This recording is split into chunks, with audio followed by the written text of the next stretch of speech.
let's talk about how to heal after coming off of birth control. I want to talk about balancing hormones, detoxing, reclaiming your natural rhythm. So for many years, many of us have been prescribed birth control as the ultimate solution. I've got bunny ears for those that are listening and not watching on the YouTube channel. And it's used for solutions around painful periods and irregular menstrual cycles and acne, and then, of course, preventing pregnancy. But what happens when we decide to come off? Okay. Maybe you're feeling ready to conceive, or you're tired of the side effects, or you just want to reconnect with your natural body's rhythm. Maybe you're feeling like you no longer want to take a pharmaceutical version of hormones and you've explored possibilities. Either way, stopping birth control can feel overwhelming, and there is such a thing as post-birth control syndrome. I'm going to be digging into that today.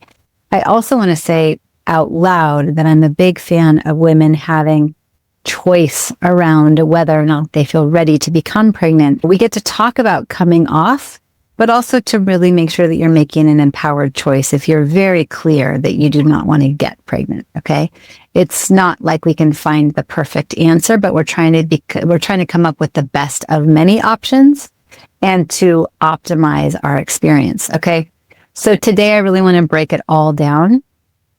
What happens in your body after you stop the pill, the patch, the ring, or even the hormonal IUD or the depot shot, how to support your hormones through the transition, and the emotional, physical, and even relationships shifts that might come with it. Okay, you'll kind of be blown away when I get to that point if you haven't already heard. I also want to share some stories of real women who have gone through this journey. As a reminder, I've been supporting women for now 25 years. And I ran the women's health and federally funded clinics, private practices. I've headed up international health projects. I ran a teen clinic, and I helped for 17 years women get pregnant, go through healthy pregnancies, postpartum. So lots of experience supporting a wide variety of women of all ages. And also as they're transitioning into menopause, do I stay on birth control? Do I go off? What do I do? So let's talk about some of those struggles. You're also welcome to reach out to me if at any point you're going, well, what about my scenario? Here's mine. I really do encourage you. Find me on social media. Send me a DM. As long as you know how to spell my name, Maraya. You can find me on Instagram, Facebook, TikTok, LinkedIn, YouTube, wherever you want to find me. Okay. So let's talk about how birth control suppresses natural hormones. So start with what's actually happening when you're on hormonal birth control. So birth control works by shutting down your natural hormone production. Okay. So we do have this feedback loop, and your brain stops talking to the ovaries because the brain's like, well, hormones are already there. Ironically, the same thing can happen with endocrine disruptors. You might want to go back after this and listen to the episode I did on endocrine disruptors, because if we're getting hormones through things like our makeup and fragrances, then the body's like, I already have it, right? So that means your body isn't producing the estrogen, the progesterone, or testosterone on its own, depending on what form of contraception you're on. And instead, it starts relying on the synthetic hormones. And here's the key. The synthetic hormones in birth control, especially the progestins, okay? Take note, there is a difference between progesterone and progestin, okay? It simply doesn't act the same way as natural progesterone. Natural progesterone is calming. It supports metabolism. It enhances sleep. It reduces inflammation, okay? So often we're getting what we think is progesterone for birth control, but it's really just progestin, and it's pretty specific to the uterus. And even I'll see women who are going through menopause, no longer bleeding, and their provider will say, oh, you only need estrogen. You don't need progesterone because you're not bleeding anymore. And I go, no, progesterone is not just impacting the uterus. Okay. It impacts all the other things that I've already mentioned. So the interesting thing with progestins, the things that come in the pill, the patch, and the ring, is that they actually increase mood swings, they increase anxiety, they actually increase systemic inflammation. So when you stop birth control, your body has to relearn how to function and produce natural balanced hormones. And that transition can take time. Okay. Some women bounce back quickly. You hear the story of a woman goes off the pill, gets pregnant the next month, while others experience what's called post-birth control syndrome, or PBCS, and it can look like irregular or missing periods, severe PMS, infertility, acne, hair loss, fatigue, weight fluctuations, and even anxiety or depression, okay? Your body is working hard to find its rhythm again. So I've worked with many clients. I can think about even Erica, who just had the arm implant. In that scenario, it was only progestin, or what they say is progesterone, no estrogen at all. And it took her months and months for hormonal cycle to come back and to start bleeding again. The ironic thing is, in her scenario, because she had the implant and she hadn't been bleeding for so long, then we waited so long and there was still no bleeding. So ended up testing, and she had something going on with her pituitary that had been masked by the hormones, thinking, oh yeah, of course you're not having your period because you have the implant. I think of a friend of mine who got off, I shouldn't say a friend, she was a client, I'm just not going to say her name. She was on what's called COCP, so oral contraception with both estrogen and progesterone. And coming off of it, her 24-hour adrenal curve showed that she was in total adrenal exhaustion, okay? Meaning she was tired, she was struggling with brain fog, she was thinning hair, strong irritability, and it showed up with her adrenals. They had become exhausted, and I'm going to talk a little bit around what was going on there. So I want to reference a book called Your Brain on the Pill. It's by Dr. Sarah Hill. If you're listening on the podcast, go way back to like the first 5 episodes, and I had the privilege of interviewing Dr. Sarah Hill. But in Your Brain on the Pill, she says, first of all, I'd probably just read it or listen to the podcast, but it's eye-opening. And she explains how hormonal birth control doesn't just prevent pregnancy, it literally rewires our brain. It alters our mood. It alters what we're attracted to. It alters our stress response and even alters long-term decision-making. So the reason I bring this up now, right after mentioning the client who was in adrenal exhaustion after coming off of the pill, the interesting thing that Sarah Hill talks about in the podcast episode is when our body's exposed to the progestin and these synthetic hormones, for some reason, it sends our adrenals into hyperdrive. Okay, where normally there's a good reason to have a fight, flight, freeze response. Our body produces cortisol. For some reason, while on the pill, the messaging that's usually like, okay, we've got it, we no longer need the cortisol, that messaging goes away. So women just keep producing cortisol, cortisol, cortisol. And now the body and the unconscious mind is like, stress response, fight, flight, freeze, fawn, fight, flight, freeze, fawn. And over time, being on these forms of contraception can actually lead to adrenal fatigue or adrenal exhaustion. And it was interesting. One of the insights in this book is that women on the pill are often attracted to more stable, nurturing partners with lower testosterone. Who knows why, but that's fascinating research. But then after stopping the pill, they might find themselves drawn to more masculine, high testosterone partners. So this is for women on the pill, the patch, the ring, where they're getting both estrogen and progesterone. And now they either start or stop, and what they're attracted to changes, okay? Which can explain why some women experience relationship dissatisfaction or chemistry shifts after coming off the pill. I also remember during my nurse practitioner program, I went to Yale. It was a pretty good education. And I remember in my physiology class, they were talking about the difference in pheromones. So the scent that a woman is attracted to when on the pill versus off the pill is different. So if a woman meets a man when she's on the pill, and then they get engaged and they get married, and then they decide they're ready to get pregnant. I mean, obviously this is traditional. Not everybody has to be married, but to decide to get pregnant. But they decide to get pregnant. She goes off the pill. And all of a sudden, she no longer has the same attraction to the pheromones, meaning the way he smells, she no longer is attracted to. And we go, oh my gosh, what's happening here? And it's not just about relationships. The other thing with Your Brain on the Pill is that Dr. Sarah Hill talks about birth control affecting the brain's reward system, making some women feel emotionally flat while on the pill. And it can impact motivation, career decisions, even risk-taking behavior. And it's powerful stuff. And yet we're rarely told about these side effects. So I'm not saying don't go on them. Of course, if you know that you don't want to get pregnant, we want to make sure that you have a good form. But I do want to make sure that women are clear on some of the realities of being on the pill. When I say the pill, I mean hormonal contraception. Okay, so then let's talk about detoxing. So let's say you've been on some form of hormonal contraception and you decide you want to go off. I want to talk about 3 phases of recovery. Okay. So a little bit into the how. How do we support your body after stopping hormonal contraception? Phase 1 is liver detoxification and hormonal clearance. Phase 2 is gut healing and microbiome repair.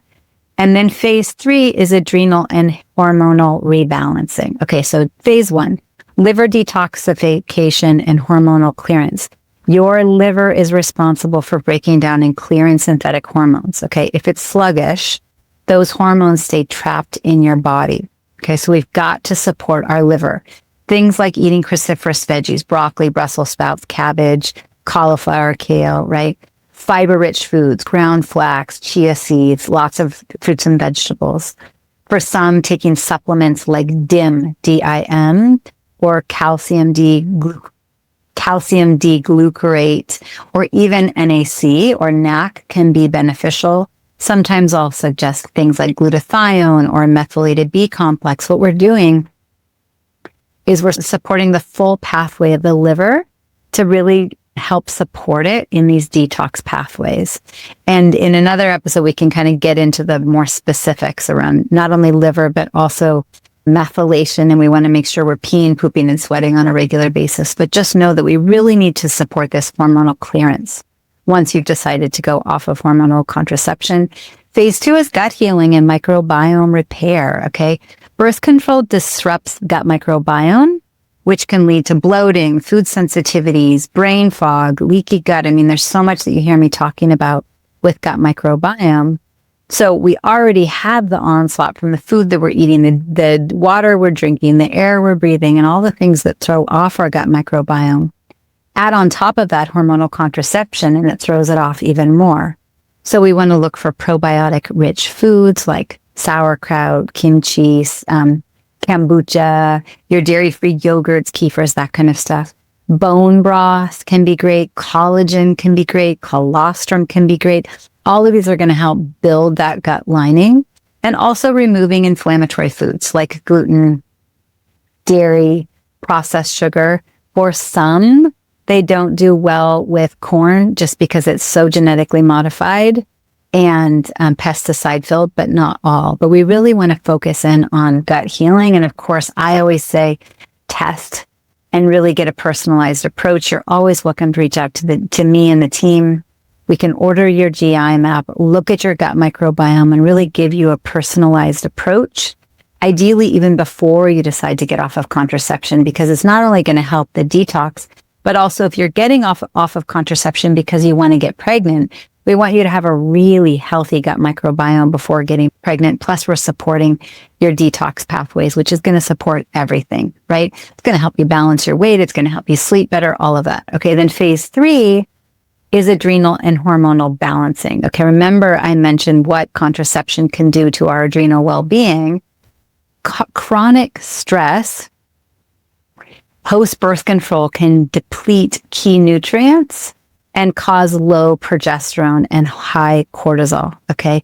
So what we're going to do is we want to order your Dutch Plus test so I can look at your 24-hour cortisol curve with your cortisol awakening response. We can look at the data and look at what is going on with your adrenals. And then we want to support those adrenals as you're recovering. So grab my free adaptogen elixir recipes. If you don't have them already, please just go to marayabrown.com, free resources. You'll see there's a bunch of free resources there, but one of them is the adaptogen elixirs. I really want you adding adaptogens in every day. Things like ashwagandha, chaga, reishi, holy basil. There's so many of them. And when you do it as an elixir, you're now adding in the protein source and fat source and drinking it as a yummy, I actually have mine right here, your yummy adaptogen drink. Obviously, all of the stress reduction tactics that we know about, like dance and hugs and time in nature and meditation and boundary setting and nervous system regulation. All of that is important as well, okay? Other things that can support adrenals would be adding in magnesium, depending on what kind is kind of personalized. So make sure if you work with the team, we get you on the right form of magnesium and the right time of day. B vitamins, and once again, depending on, do you have the MTHFR gene mutation? But as a general rule of thumb, a methylated B complex is going to be helpful. And then obviously really prioritizing quality sleep. And for those of you that are like, I'm already trying to sleep, well, that's a whole other conversation that we can support you with too. So then we think about the emotional and relationship shifts. I already touched on them a little bit, but just to really hit home that beyond the physical changes, coming off of birth control can also impact your emotions and relationships, okay? You may feel more in touch with your true self. You may be celebrating that now you're noticing your rhythms and you're back menstruating and really feeling the impact of what I call spring, summer, fall, and winter, right? Your follicular time, ovulatory, luteal, and bleeding time, right? And it can really impact your emotions. I'm taking a pause because it's like, I can't stress this enough. Once again, I want women to be able to have protection from pregnancy if they don't want to get pregnant. But I also want women to be able to be in touch with their hormonal cycles. We are rhythmic beings, okay? We are not meant to fit into a 9-to-5 box and be the same each week. But also, while you're going off of hormonal contraception, you might also experience unexpected shifts in attraction, like I said, to your partner, and even mood. So you get to really give yourself grace. Keep in mind that your body and brain are really recalibrating, and communicate openly with your partner if you notice changes in chemistry. Focus on emotional connection, not just attraction. And I mean, that's a big conversation. It's not something I'm going to cover here, but just to really go, oh my gosh, like literally the pheromones we're attracted to. I want to talk a little bit about alternatives.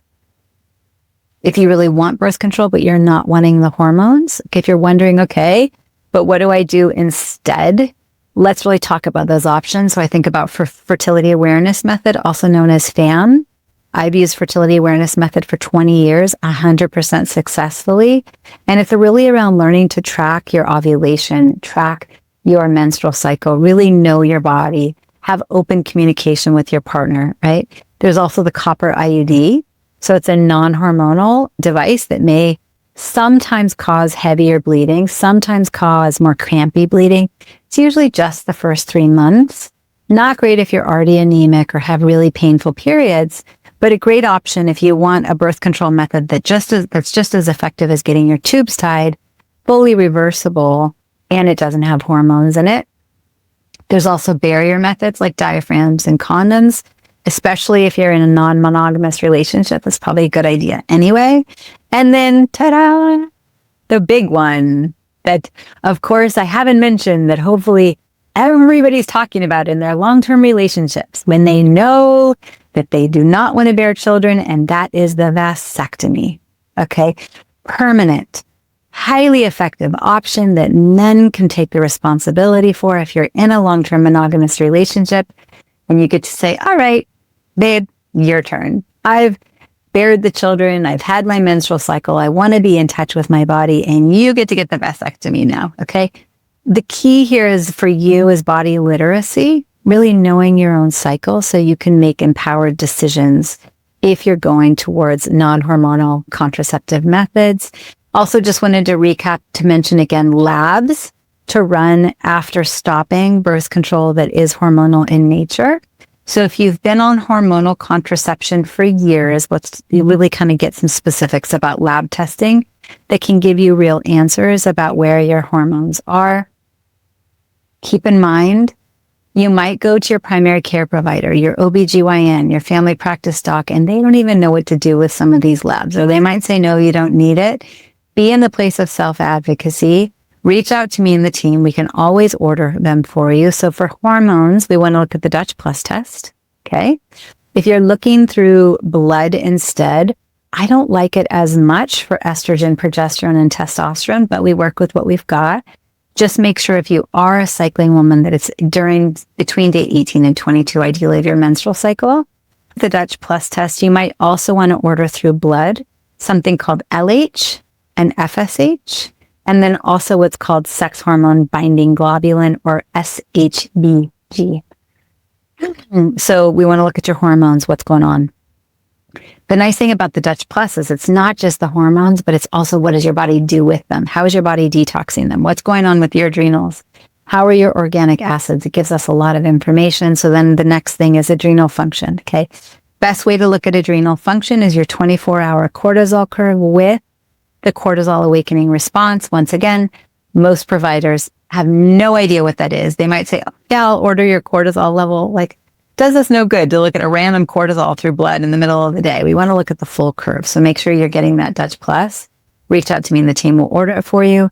We want to look at liver function, your LFTs, that's ALT and AST specifically. And then there's some markers of estrogen metabolism. One of the best ways that I like to look at estrogen metabolism is through the Dutch Plus, and then also the GI map. The GI map test is a stool test that looks at your gut microbiome and shows us a lot around how are you metabolizing, what's going on with your estrogen production as well. I just want to close out and say thank you so much for listening in to the Women's Vibrancy Code podcast. Hopefully you've really enjoyed this topic. Healing after hormonal birth control isn't just about detoxing synthetic hormones.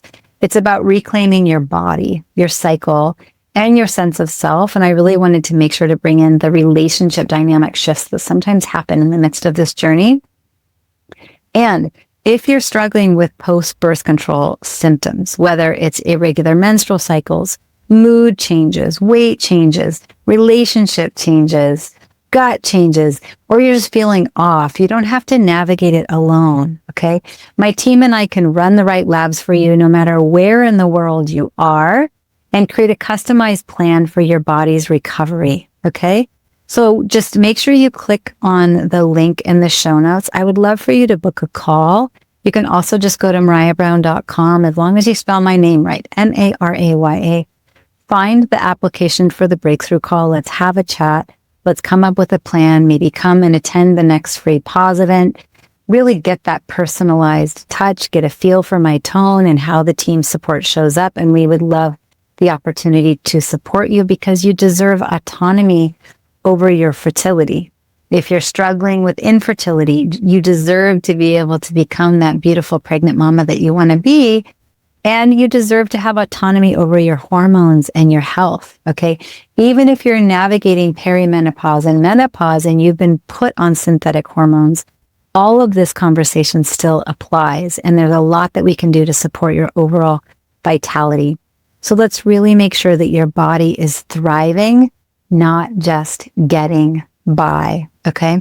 So really want to make sure that you hear this and know that I'm here to support you. I'm very approachable.